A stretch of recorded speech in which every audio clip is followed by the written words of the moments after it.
وسطی میں آج کل کچھ ایسا ہو رہا ہے جس نے دہائیوں پرانی سیاست کی بنیادیں ہلا کر رکھ دی ہیں۔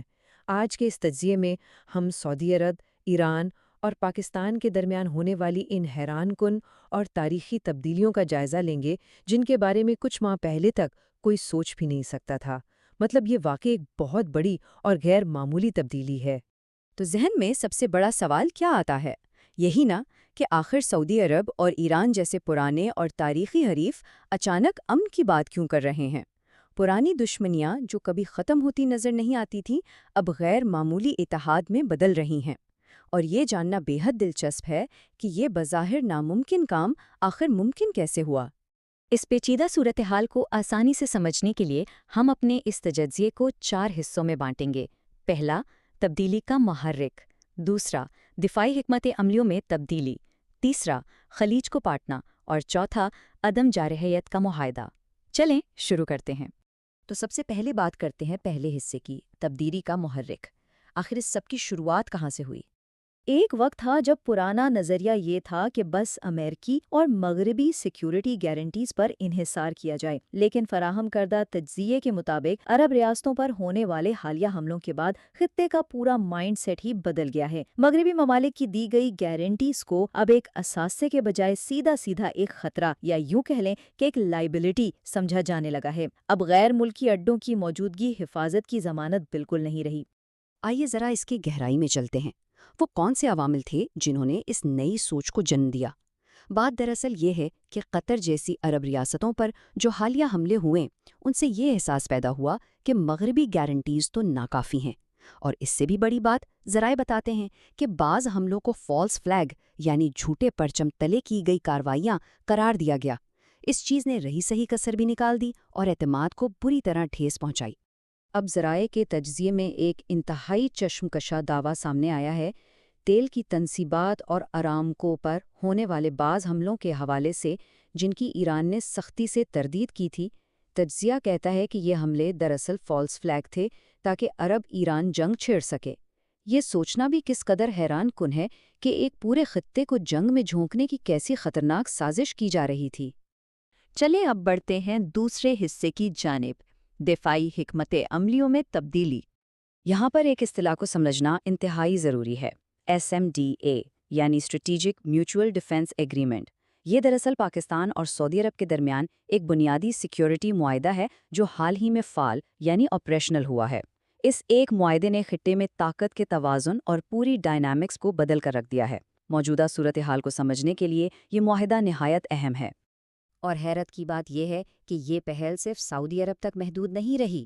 تجزیے کے مطابق یہ تو ایک وسیع تر عرب تحریک بن چکی ہے۔ سعودی عرب کا SMDA تو آپریشنل ہو چکا ہے، لیکن اب قطر بھی بالکل اسی طرز کا معاہدہ چاہتا ہے، اور ساتھ ہی متحدہ عرب امارات، کویت اور بحرین بھی اپنے دفاعی ڈھانچے کو تیزی سے متنوع یعنی ڈائیورسفائی کرنے کی کوشش کر رہے ہیں۔ سعودی وزیر خارجہ شہزادہ فیصل بن فرحان کا یہ ایک جملہ اس نئے رویے کی بہترین عکاسی کرتا ہے۔ انہوں نے کہا، انحصار کا دور اب ختم ہو چکا ہے۔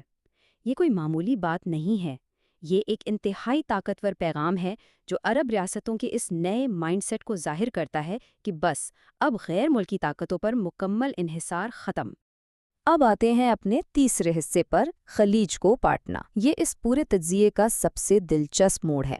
ذرائع کے مطابق پاکستان نے یہاں ایک بہت ہی اہم پل کا کردار ادا کیا، اور یہ کام 3 قدموں پر مشتمل تھا۔ پہلا، پاکستان نے سعودی عرب کے ساتھ SMDA کو حتمی شکل دی۔ دوسرا، ایران کو یہ واضح ضمانت دی گئی کہ سعودی سرزمین ایران پر حملوں کے لیے کبھی استعمال نہیں ہوگی۔ اور تیسرا، کشیدگی کے دوران دونوں ممالک کے درمیان بیک چینل رابطوں کو ممکن بنایا گیا۔ یقین مانیں، اسی حکمت عملی نے خطے کو ایک بڑی جنگ سے بچا لیا۔ اور اس بات کی عملی تصدیق کوئی اور نہیں بلکہ خود ایرانی وزیر خارجہ عباس عراقچی نے برکس اجلاس میں کی۔ ان کا صاف کہنا تھا کہ پاکستان کی ثالثی میں ہونے والے مذاکرات ناکام نہیں ہوئے، بلکہ انہوں نے جنگ کو روکا۔ تاریخی حریفوں کی طرف سے ایک تیسرے ملک کی ثالثی کی اس قدر کھل کر تعریف کرنا، یہ بذات خود ایک انتہائی غیر معمولی بات ہے۔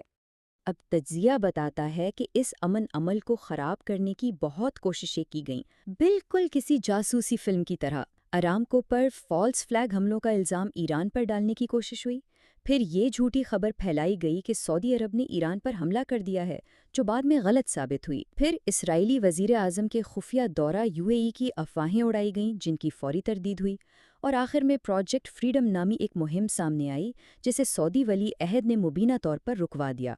یہ سب بیرونی طاقتوں کی طرف سے امن کو تباہ کرنے کی ناکام کوششیں قرار دی جا رہی ہیں۔